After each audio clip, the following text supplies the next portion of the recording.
Okay, thank you so much for coming early Friday morning.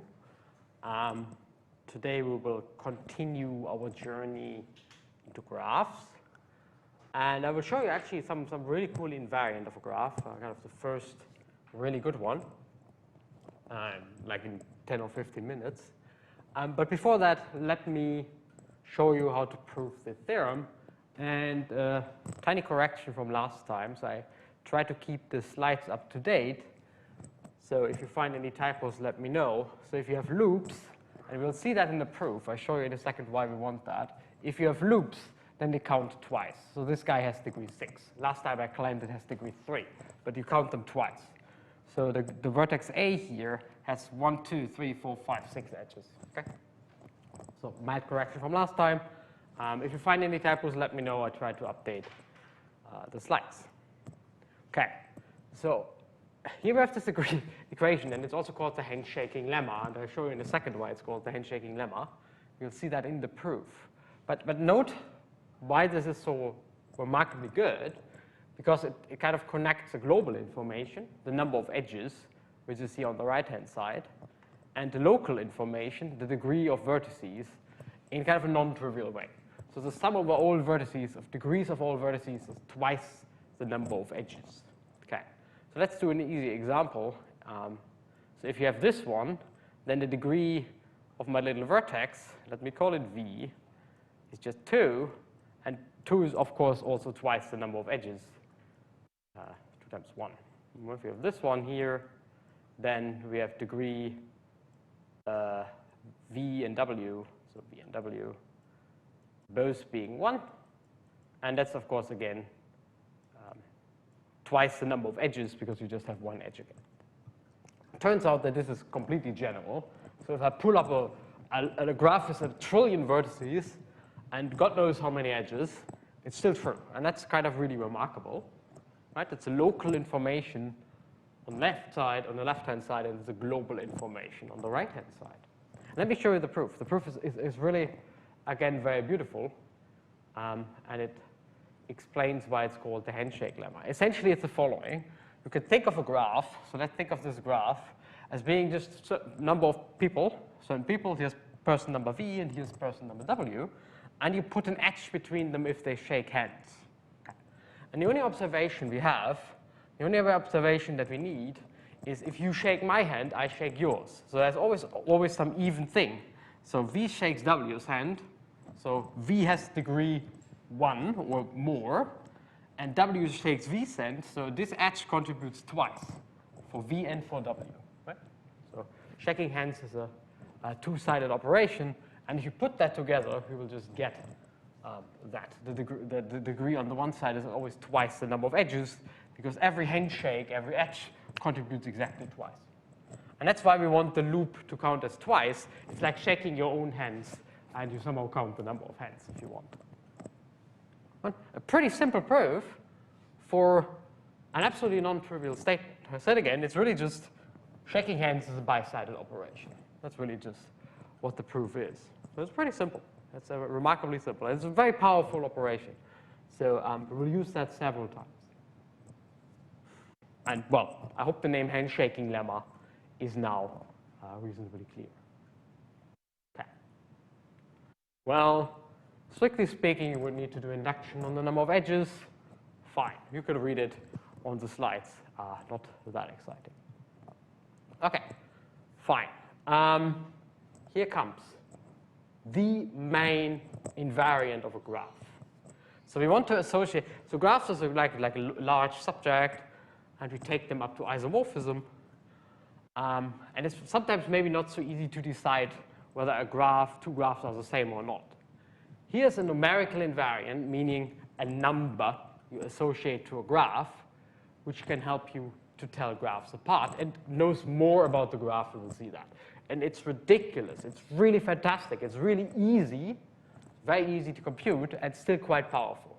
And that kind of happens really rarely, so that you have something that is easy and powerful. What usually happens is you have something really complicated that is very powerful, or if you have something easy, then it's usually pretty stupid.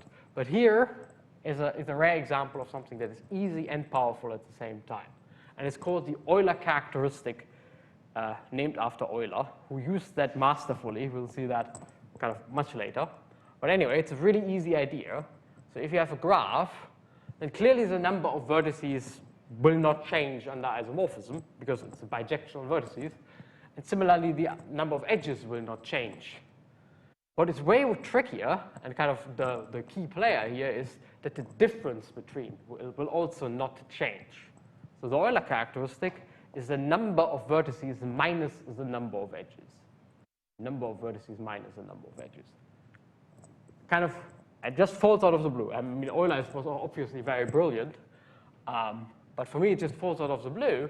But we'll see that this is, so bear with me, we will see that this is just ridiculously good. And it's really easy. It's just a number of vertices minus the number of edges. It's way less information than the graph itself, but it essentially detects the graph, which is kind of a remarkable statement. And we will see the Euler characteristic throughout the whole lecture. So this is really, really a crucial invariant in various disguises. And essentially what we do is, well, a graph is a one-dimensional object, and we count the zero-dimensional objects, we count the one-dimensional objects, the vertices and the edges, and we take their difference. And kind of the magic here is to take the difference. The sum doesn't work. You need to take the difference. Okay, let's do an example, or like 3 examples. So what is the Euler characteristic of the first graph? Well, we have 3 vertices, and I count 4 edges, so it's 3 minus 4, and if I have not miscomputed, then it's minus 2. Right? So it's very easy to compute, just number of vertices minus the number of edges. So in this case, you have 4 vertices. So this was the first graph. Here you have 4 vertices, and I count 5 edges. Turns out to be the same number. And in the final, I have 6, and I have 5 edges. So my Euler characteristic would be 1. It's really easy to compute, right? So it looks like really innocent. Super easy to compute. You can essentially check that automatically. Number of vertices minus the number of edges. And like I said again, it's kind of a miracle number. So this number is like really, really important. Yeah, let's do a few more.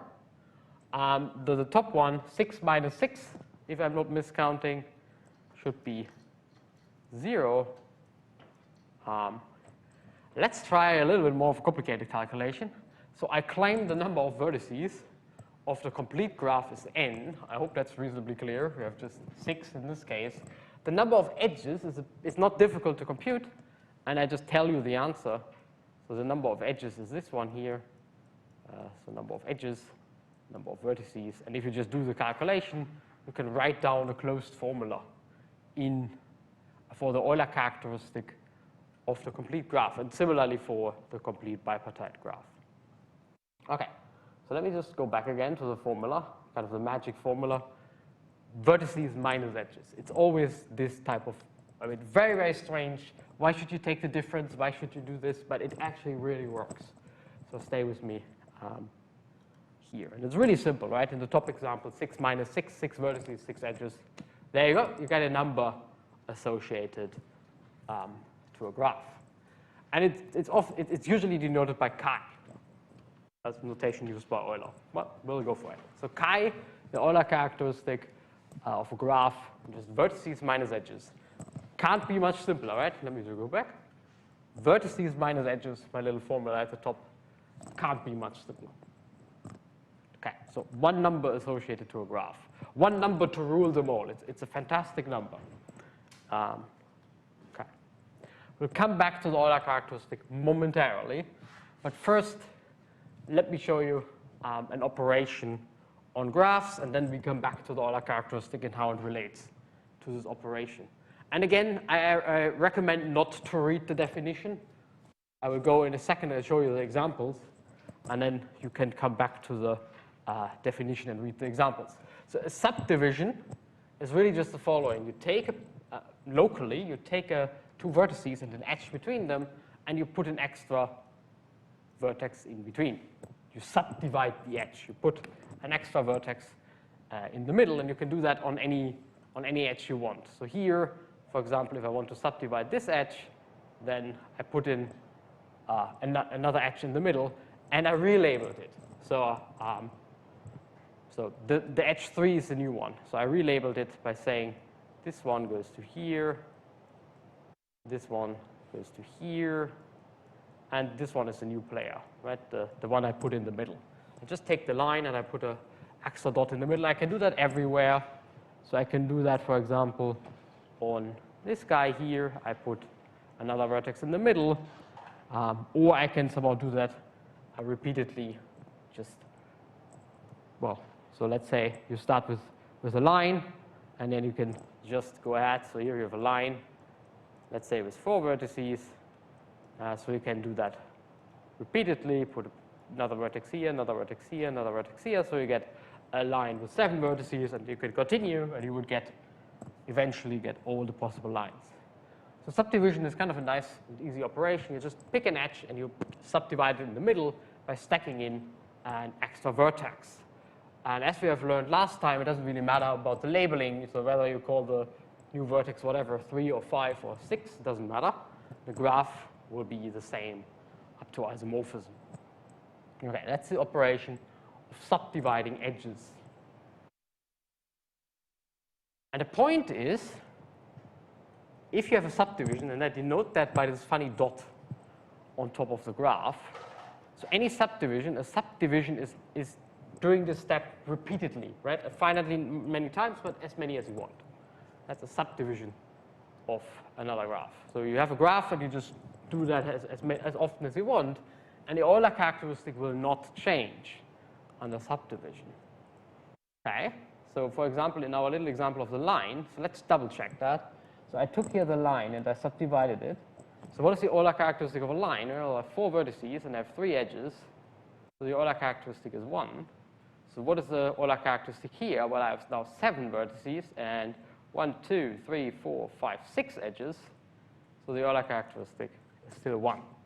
And you can check that on all the examples. So the Euler characteristic is invariant under this subdividing edges. And let's see whether I can understand how that works. Well, this is our operation. So, and now comes really why we want the difference. So what do you see locally on the right-hand side?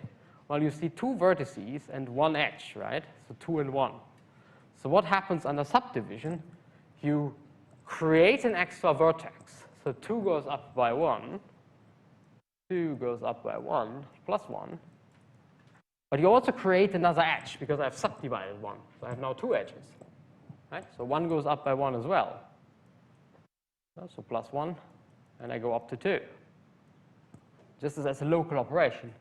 So both go up by 1. So the difference doesn't change. That's why I take v minus e. Right? If both go up by 1, then the difference hasn't changed. And that's essentially the proof. Well, pretty simple, actually. Okay, so the Euler characteristic is an invariant under subdivision, and that will play a crucial role later. And I will use it a little bit later. First, I need to talk about paths. But I use it a little bit later to show you a really fantastic property of the Euler characteristic.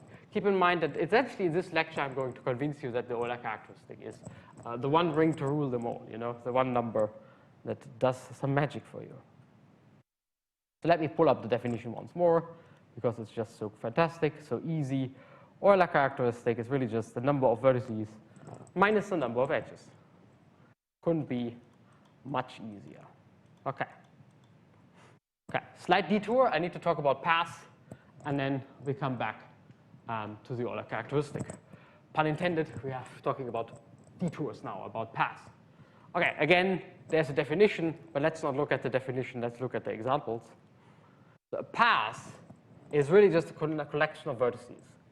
You're allowed to fix a start point, and you go somewhere. And that's called a path. It's just a collection of vertices and the edges corresponding between them. So the picture I have in mind is the following. Yeah, so a path in the graph.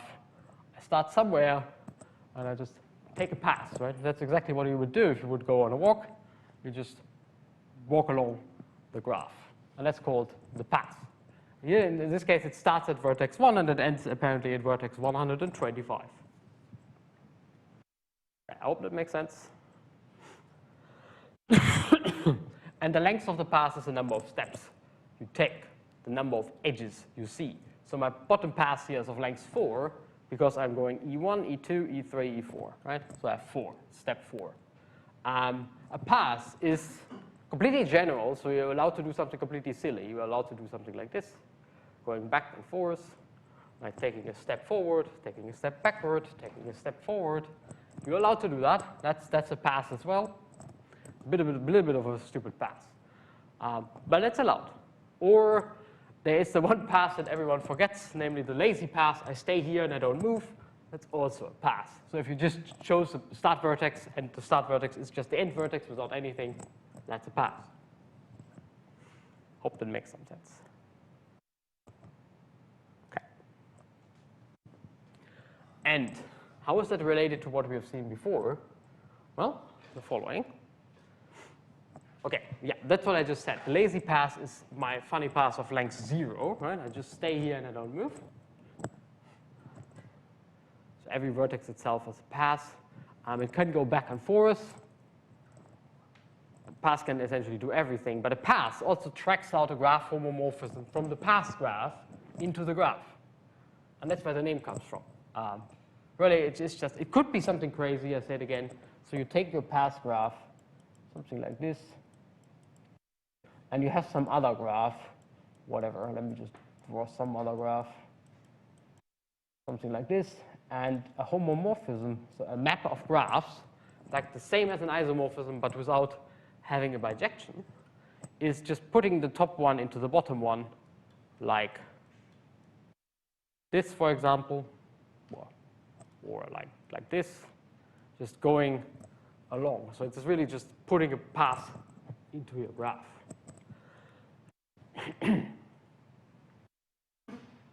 Okay, let me go to the examples. So a graph is connected if there's a path between any two vertices, right?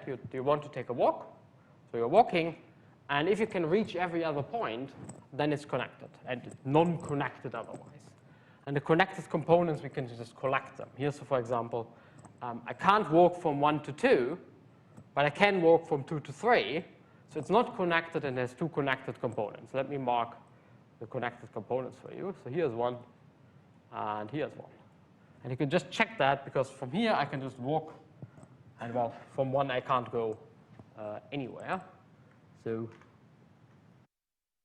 here's our little example from before, or actually the large example. This one is completely connected. You could go from anywhere to anywhere. You could start at 112, and you could somehow walk all the way around to 10, for example. So this is the connected graph, and therefore has one connected component, which is the beast itself. Hope it makes some sense. Okay, and here's something with two connected components, and I will show you more examples on the next slide. The point is we are using now the notion of a path to kind of order our graphs into its connected components. And somewhat in this whole story, because we only care about connectivity, if you have a non-connected graph, then we can just focus on one connected component. And we can somehow then do everything per connected component. And you know that trick from various other parts. So whatever, in the vector space, and you're only looking at planes, you can look at a plane and you don't care about the plane complement, for example. And that we are doing exactly the same. Right? Say it again. For graphs, we are interested in what is connected to what. So most things, we can just run them on one component, and so we can just do it in a smaller graph instead of the whole graph. So let's go to some examples. The first one is called fully disconnected. You can go from nowhere to nowhere, and of course you can have as many vertices as you want, while our kind of the opposite, the complete graph, of course you can go from any vertex to any other vertex. So if you want, that's a fully connected graph. This one is a bit trickier to see, so let me mark it. I claim there are three connected components. So here's the orange component, maybe a green component, and maybe a purple component, right? I could also draw that a bit nicer. So here are 3 connected components. I could also draw this the same graph. I've just redrawn it a bit nicer and relabeled. So can you see that this is the same graph? Well, let me just give them colors again. I forgot which colors I used, but it doesn't matter. So here's the first connected component. Maybe the orange one here is next connected component, up to relabeling. And what was my last color? This one maybe. Here's the last connected component. Right? It's the same. It's just a little bit nicer drawn. So this guy has 3 connected components. And you can imagine whatever, graphs with arbitrarily many connected components. Okay.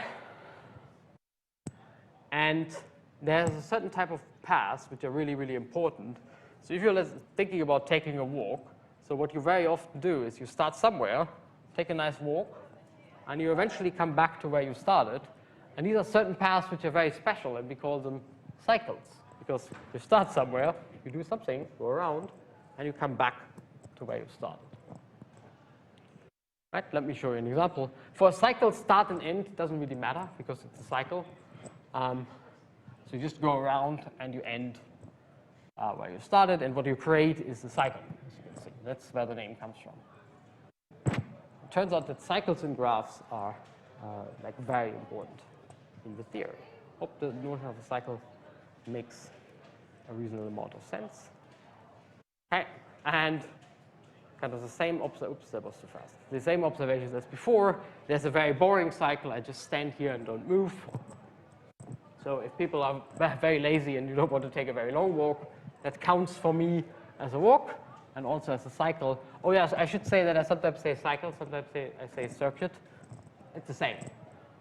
Anyway, we can go crazily around, doesn't matter. And in this case, a cycle is really putting a cycle graph into your graph. It's a graph homomorphism from the cycle graph. And yeah, the fun fact is that the Euler characteristic sees cycles in your graph, which is absolutely not obvious, but it does. And we'll see that in a second. Okay, what I've done now is the following.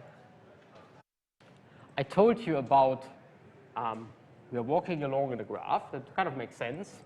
Maybe you think about like taking a train. So that's like tracking out a path on the graph. And there's a special type of them. And that's just the ones that come back to where you started, and we call them circuits or cycles. I kind of use both.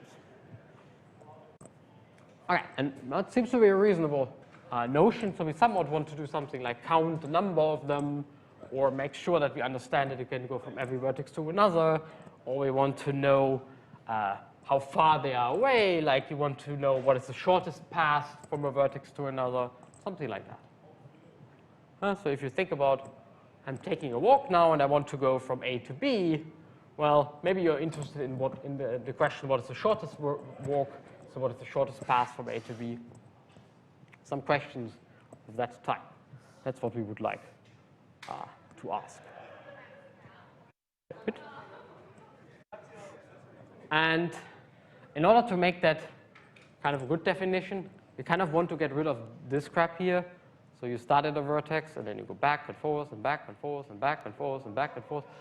That's allowed right now, but it's kind of a little bit silly. So if you're into hiking or something, if you do that, then that's not a really fantastic idea. So we want to get rid of them, so we need to kind of define a new notion such that we don't have this crap, and you really have kind of reduced walks. So I call a cycle or path, doesn't matter, contractible if you can get rid of something like this, right? So the back and forth nonsense. And if it's reduced, if it's not contractible. I don't have, right, it's reduced if I don't have those moves, which are kind of really stupid, or many of them. We don't want that. That's kind of, I mean, it's a bit silly, right? Think of the hiking example. You go on a hike, yeah, going back and forth is not all kind of an exciting operation, right? Again, stress terminology. I really mostly will talk about reduced things, and it's kind of the not contractible ones.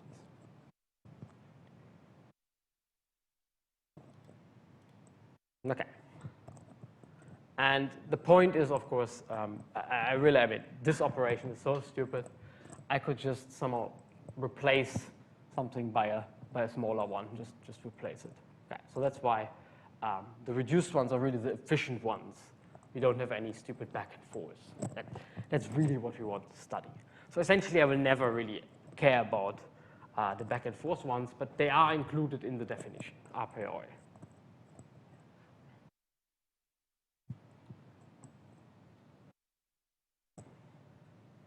So they don't need to be isomorphic, right? So this is a reduced path.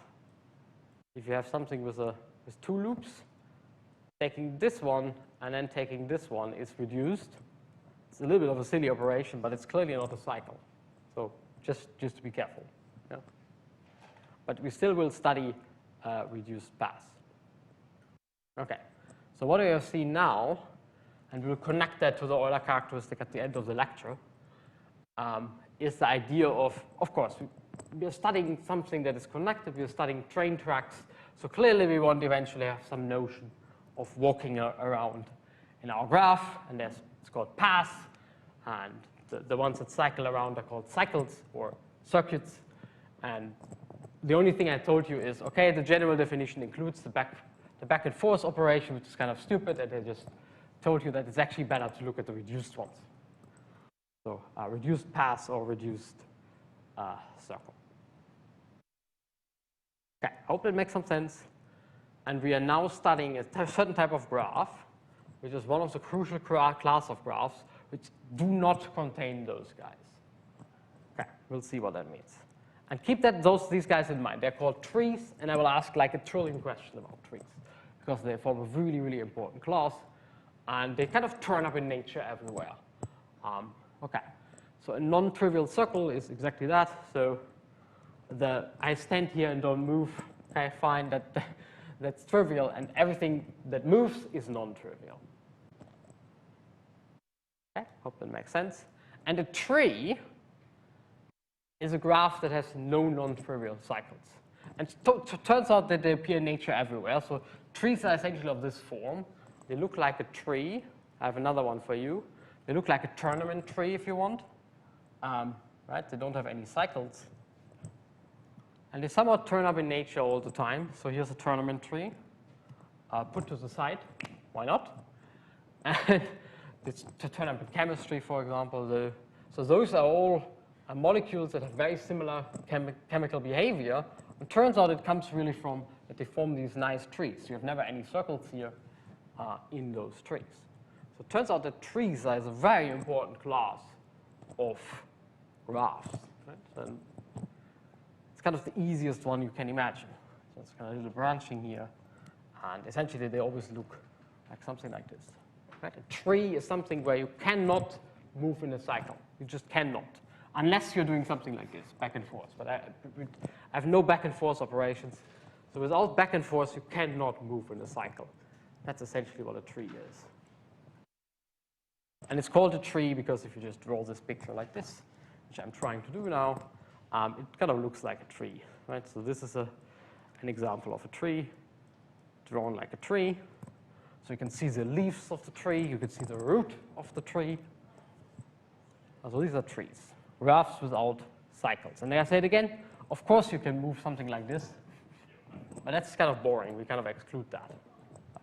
So they have no non-trivial cycles. Yeah, more trees.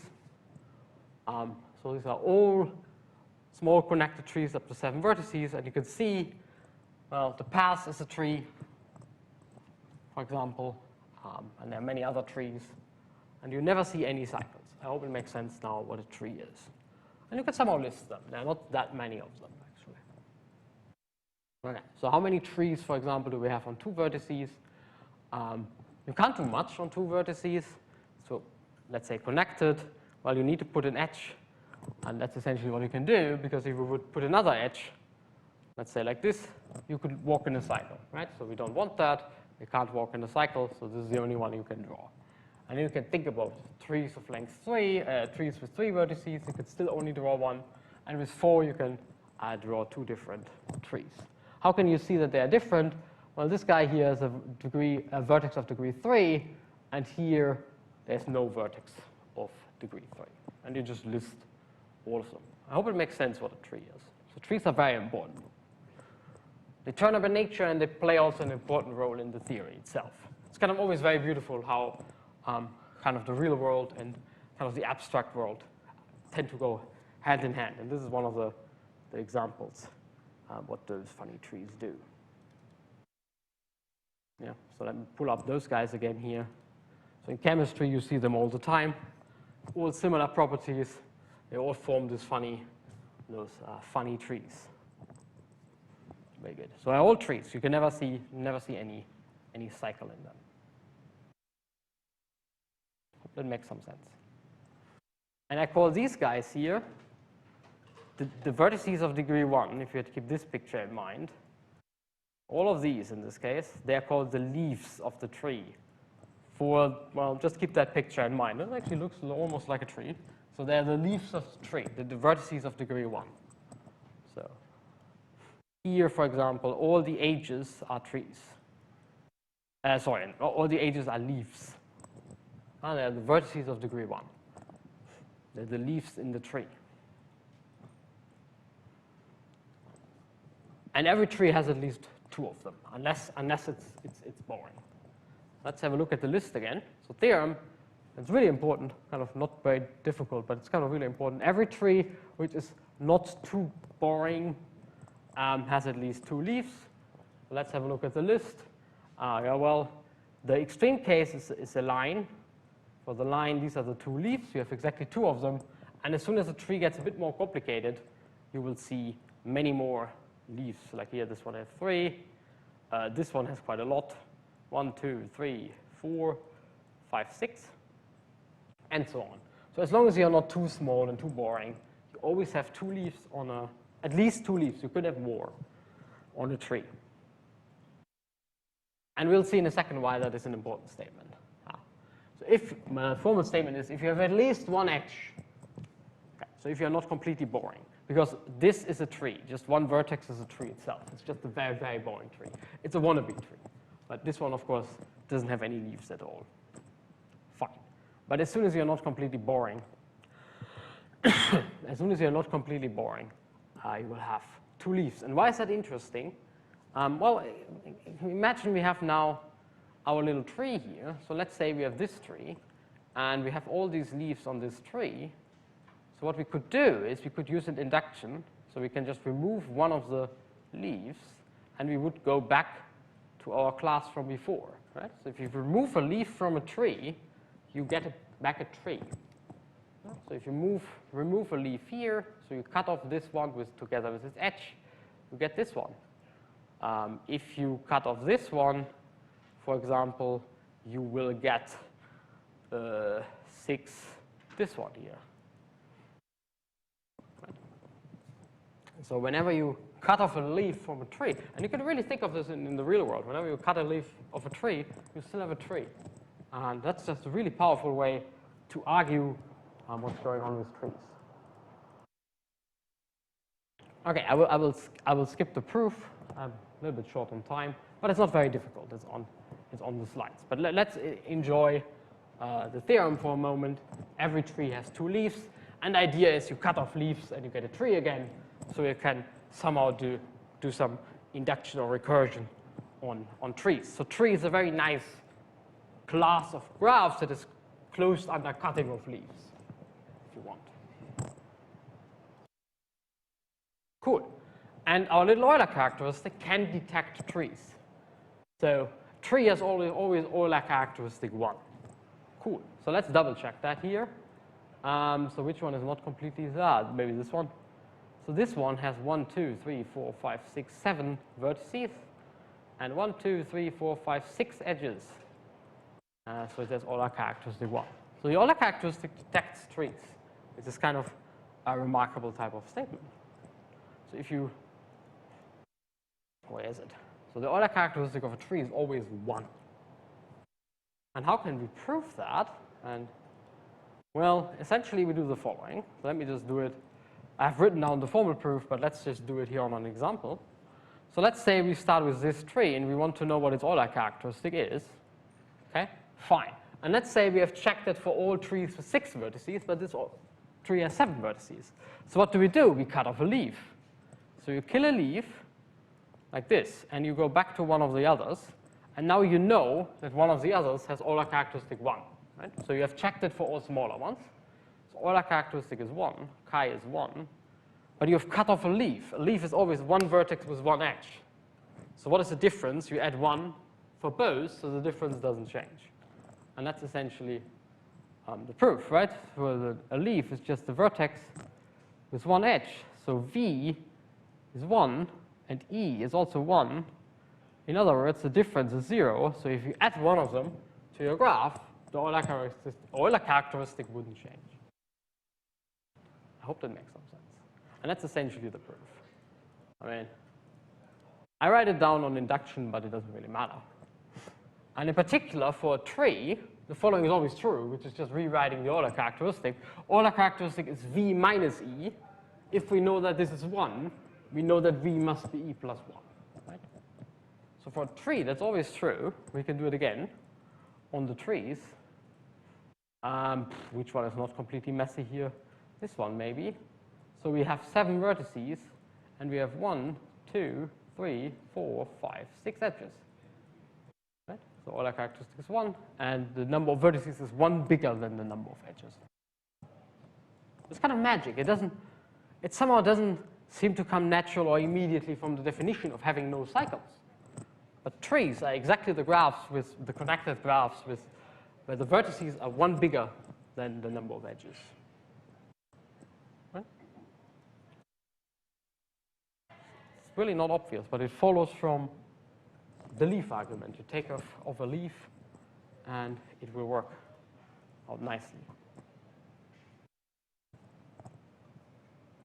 And even better, every graph has a subgraph that is a tree. And these are called spanning trees. And I have a picture for you. So how does it work? Well, you have somewhere, it works as follows. So you start somewhere at some point, and the green one is the subtree. So somehow trees help us to determine arbitrary graphs because they sit in every graph on the same number of vertices. So what you do is you start at A, let's say at A, at any vertex, and you put in another edge, and you do that without creating ever cycles, and the algorithm will terminate and will give you one of those spanning trees. Right? These are called spanning trees. They sit in your graph. And every graph has at least one of them. There could be more. So trees, so we had this top to bottom picture. Every graph sits in a complete graph, and every tree sits in a graph. So some of the trees and the complete graphs kind of play the role of a sandwich for our problem of studying graphs. So trees and complete graphs are kind of really important in the theory. One of them sits above, right, the complete graph. One of them sits essentially below, so in between the graph. So it's like a sandwich, if you want. So that's why trees are really important. They're kind of the, let me go back to the previous one. They're kind of the minimal possible graphs, and if you think about the complete graphs, they are kind of the largest possible graphs on a given set of vertices without being non-connected. And while the complete graphs sit on top, like everything sits inside, the trees sit at the bottom, they sit in everything. So kind of makes them kind of the extreme points of the theory, complete graphs and trees.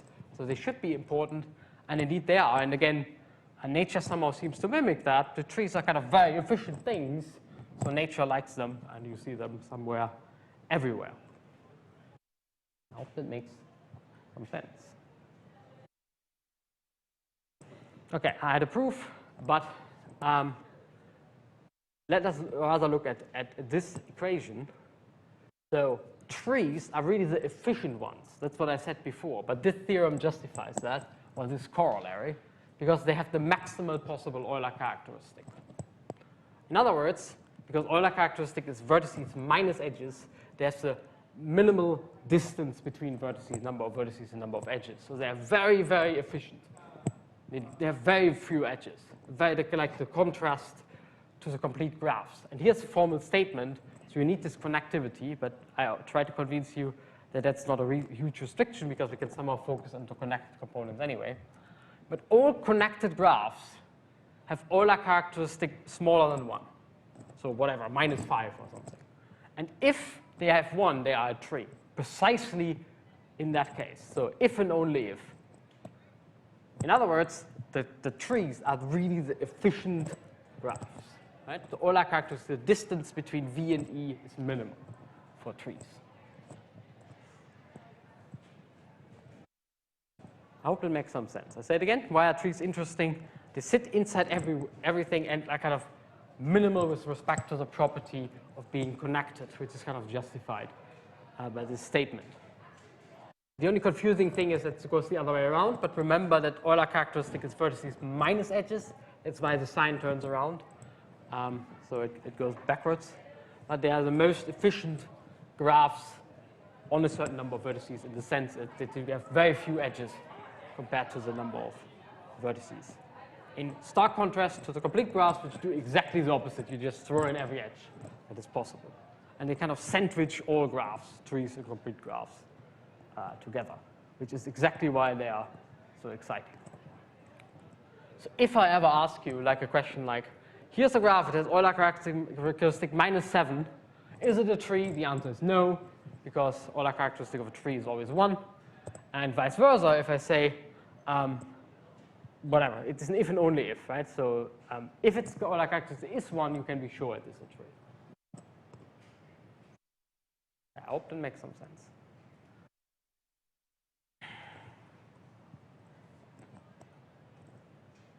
Okay, let me not go too much into the proof. I have written it down for completeness anyway. Let me rather show you another application of the Euler characteristic. It counts cycles, right? So look at the top. Look at the top inequality. This one here, and a tree is something without cycles. So the number of cycles is 0, and everything non-tree, by definition, then by just reversing the definition, contains at least one cycle. And it turns out that the Euler characteristic gets smaller and smaller and smaller depending on the number of cycles. So the Euler characteristic can not just detect whether something is a tree, but it can also detect the number of cycles itself, which is kind of really weird because remember the definition, just vertices minus edges. Looks very innocent, but it's actually really, really powerful. And you can compute them. It's, again, an easy type of calculation. I will define them on the next slide. Right? But what I'm saying here is the following. Euler characteristic, this really innocent-looking number associated to a graph, extremely easy to compute, vertices minus edges. Does a lot for you, right? It's a miracle somewhat. It detects something like trees. It detects cycles. It's invariant under subdivision. It's fantastic. It's absolutely fantastic. It's one of these rare, I said again, one of these rare moments in life, if you want, where you have something that is powerful and simple at the same time. It really doesn't happen very often. Most of the time, something is really difficult but powerful, and you need to spend a lot of time just trying to understand what's going on or to use it, but you need to because it's powerful. Or the definition is easy, but whatever you get is pretty silly, pretty stupid. Here we have a perfect balance, and it's just extremely remarkable. Let me say that one again. So you should be surprised if I ask several questions, like in the exam, about the Euler characteristic thingies. Hopefully it makes some sense.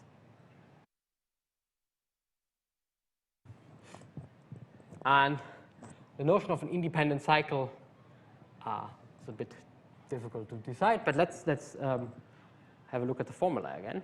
So the number of cycles is always 1 minus the Euler characteristic. The Euler characteristic tends to be negative, so this number gets positive.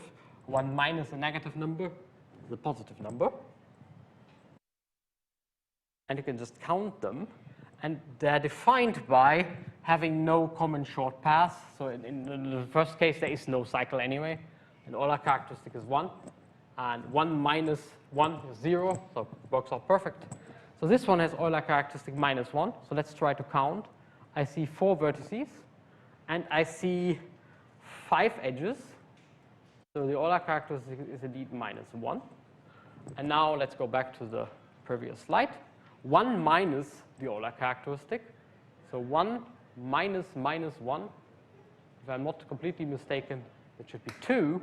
And the two independent cycles are the top one in this picture here, and the bottom one in this picture. So here. And you might complain there's an outside one, but the outside one will factor through the other ones. So you can write down the outside one as doing the other ones and getting rid of this double edge in the middle. And that's how you can count this number of independent cycles. It's really just this easy count that you can do on the graph. Okay, so let me go back and let me recall what we have seen because it's so important. So the main first observation, absolutely non-trivial, that you'll see in graph theory, this really was the main thing we have done in the first 3 lectures. I have too many slides, is this number here, okay? So it's the Euler characteristic. It has a name, it has many theorems attached to it, and it's absolutely wonderful. So what did I tell you about it? Well, I told you about it that it's easy to compute. Hopefully you believe that. And I told you about it that it's ridiculously powerful because it can do the following. It can detect, so it's invariant under subdivision. We need that later. But more importantly, too many slides. It can,